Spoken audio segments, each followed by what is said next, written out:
Welcome back mga kaaldab. Ito na naman po ang inyong lingkod, si Mr. Destiny, at magbibigay po tayo ng pinakamagandang update po ngayon sa social media. Marami po na naman nagko-komento sa atin, marami na naman po ang hindi naniniwala. Di po ba? Sabi ko nga po sa inyo, wala naman pong pilitan eh. Di po ba? Ang sa akin lang naman po kung ano lang yung latest, kung ano lang po yung trending, yun lang naman po yung pinag-uusapan natin. Di po ba? Although nagbibigay po ako ng mga throwback video, throwback picture, pero latest naman po yung mga binabanggit natin. Although lang yung mga photos gaya nito, minsan kumbaga throwback na, di po ba? Pero may latest naman po tayo.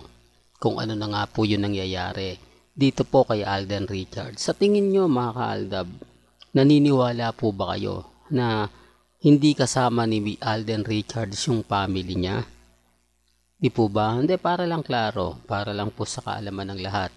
Di po ba? Hindi naman to mamamasyal na kaibigan lang, o masasabi natin hindi masyado klaro yung mga fans na kasama po ni Alden Richards bukod po kay Nate Gonzaga.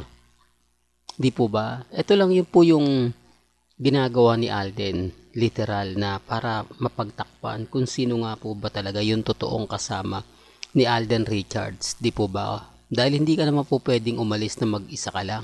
Hindi naman po pwedeng sabihin na umalis ka dahil nalulungkot ka tapos hindi mo naman kasama pamilya mo. Doon pa lang may mali na eh. Di po ba? Doon pa lang masasabi mo na kumbaga parang may kulang. Di po ba? Normal lang po na hahanapin kung sino nga po yung kasama ni Alden Richards. Dito hati na po yung opinion ng iba. Dito sinasabi nila na si Catherine yan, Mr. Destiny, si Glenda de la Cruz yan, Mr. Destiny, at yung si April yan yung mga kasama niya. Yan po yung mga babae na inililink kay Alden. Sila po yung kapag may mga komento, agad-agad naman po. Di po ba? Pansin nyo po ba yung pag-alis ni Alden? Mag-isa lang po. Di po ba? Pero napakalaki ng maleta ng dala-dala ni Alden Richards. Di po ba? Kung sa tingin mo maliit lang, depende po sa pananaw at paniniwala po ninyo. Marami po kasi nagre-react na talagang mas marami yan. Hindi katulad ng ibang mga bag na kung saan kapag inilagay mo yung damit, maliit lang. Kita nyo naman po yung daladala ni Richard Paul Carson. Di po ba? Kaya ang sabi ko sa inyo, may mga bagay-bagay po na mahirap nga po talagang ipaliwanag. Pero pagdating po dito sa channel ni Mr. Destiny, lahat po ng mga gusto nyo pong mapanood, mapakinggan, relax ka lang, di po ba? Kampante ka lang, umupo ka lang dyan, relax ka lang. Kung gusto mo pa ng mga latest, ibibigay natin yan. Pero bago natin ituloy itong magandang update natin, kung bago ka lang sa channel na to, at isa kang true-blooded Aldab Nation na nagmamahal po kila Mengay at Tisoy, tama po ang channel na pinuntahan mo, kaya consider na po kitang bagong subscriber at huwag mong kalimutang i-share ang mga video po natin sa mga mami, sa mga titas at sa mga senior. Lagi kong pinapaliwanag ito, lagi ko pong sinasabi ito sa mga dumadaan sa channel ko, sa mga bumibisita, sa galit na galit, okay lang po yan. Normal lang po yung mga bagay-bagay na ganyan dahil yung iba naman po talaga hindi po naniniwala sa mga ina-update natin. Normal kasi sabi ko nga po sa inyo, kung 2023 viewers kita, malamang pinagmumura mo na ako. Malamang sinasabi mo sa akin na nako, wag ka nang ganyan Mr. Destiny. Paasa ka, maraming mga mamis, maraming mga titas ang umaasa sa iyo at naniniwala. For the record lang po, kasi sila 2015 hanggang 2018 o 19 magkakasama na po kami.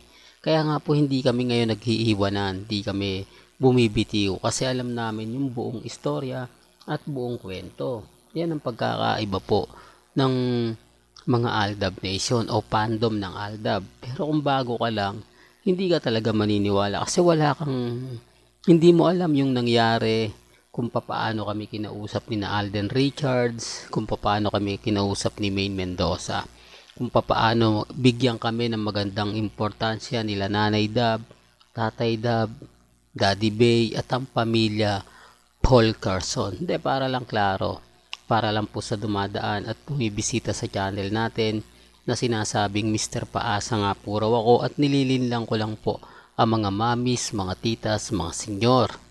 Hindi po ba? Para lang klaro. Siguro naman po naintindihan nyo yung sinasabi ko. At sa Itbulaga po, tape po yun. Hindi po live. Ginagawa na po nila to sa mga baguhan po sa Itbulaga. Ang Monday to Wednesday po, tape lang po ang Itbulaga. Real talk to mga kaaldap. Alam po ito ng mga totoong legit dabber cards. Kung number 1 legit dabber cards ka, alam mo yung sinasabi ko, alam mo yung pinupunto ko. Ngayon kung baguhan ka lang sa Itbulaga, doon pa lang po sa APT ginagawa na po nila yan. Sa sample po kayo, Monday nasa Itbulaga si Mengay. Pagdating ng Tuesday, Wednesday, wala po siya. Pagdating ng Thursday, wala rin siya. Friday at Sabado, nandun siya. Magtataka po kayo pag Monday nandun si Mengay, pero pag Martes wala. Ano po ba? Yan ang sinasabi natin mga kaaldab, kung totoong legit dabber cards ka. Di po ba? Kasi mas madali mo ako maintindihan at maunawaan. Gaya nga po ng pinapaliwanag ko kanina, kung lagi po kayo nakatutok. Ito kasi, kumbaga bantay sarado eh. Kumbaga lahat po ng mga update, lahat ng mga kaganapan, hindi po ako nagpapahuli at hindi po tayo nagpapaapekto. Di po ba? Kaya nga sabi ko sa inyo, paano nyo masasabing fake news ako kung galing naman po mismo sa social media? Galing naman po mismo sa legit dabber cards, yung mga nababanggit at nasasabi natin. Di po ba? Yung source po natin talaga 101% sure po tayo. Hindi naman po natin yan gawa-gawa lang. Di po ba? Gaya nga po na sinabi natin na may teleserye nga po na gagawin. Teleserye. Lenten Special si Maine Paul Carson at ang ilang legit dabber cards. After 4 years nga po daw kasi niltong hindi ginawa.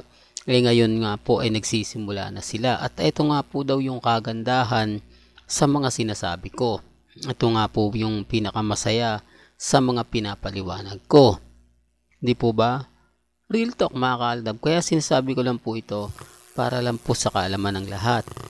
Lalo na po sa mga taong bumibisita at dumadaan po sa channel natin. Nang binatikos po ako ng gusto matindi, sabi ko nga po sa inyo, ganyan po sila kainis sa akin. Ganyan po sila kumbaga kagalit sa akin. Yung tipong halos sasabihin sa akin, ako, yan, sino nagbabalita? Si Mr. Destiny, fake news yan. Di po ba? Tapos ngayon lumabas na yung pinaka Lenten Special na ang magkakasama nga po sina Raisa May, Maine Mendoza, Ciara Soto, Tito Sen, at Jose Manalo at iba pa pong karakter. Tapos sasabihin nila, kumbaga, ay meron pala, walang pupunta sa channel natin, walang pupunta sa page natin sa Facebook na at magsasabi na, oo Mr. Destiny, tama ka pala, mali pala kami, akala kasi namin hindi nagagawa ng Lenten Special ang Itbulaga after 4 years kasi na nawala, akala namin tuloy-tuloy na, hindi na sila gagawa ng mga ganyan pagdating ng Holy Week. Ito po yung pinapaliwanag ko na kumbaga masakit, pero yan po yung katotohanan na minsan hindi maganda kang nauuna ka. Hindi maganda kapag ikaw yung unang-unang nagbibigay ng mga update. Di po ba? Kasi mababash ka lang eh. Di po ba? Sasabihin lang sa'yo fake news, hindi totoo yan. Pero sa bandang huli, tama ka naman. Pero walang taong pupunta sa'yo, lalo na po't galit na galit sa mga sinasabi mo, yung lagi kang binabanatan pagdating po sa social media. Walang gandito na lang po ang ating latest updates. Kaya kung gusto nyo pa po ng pinaka-latest at sariwang update, abay tumutok lang po kayo dito po sa channel ni Mr. Destiny para updated kayo sa mga latest at sa mga bagong video po na ilalabas po natin maya maya lang. Hanggang sa muli, salamat po sa panonood at pakikinig.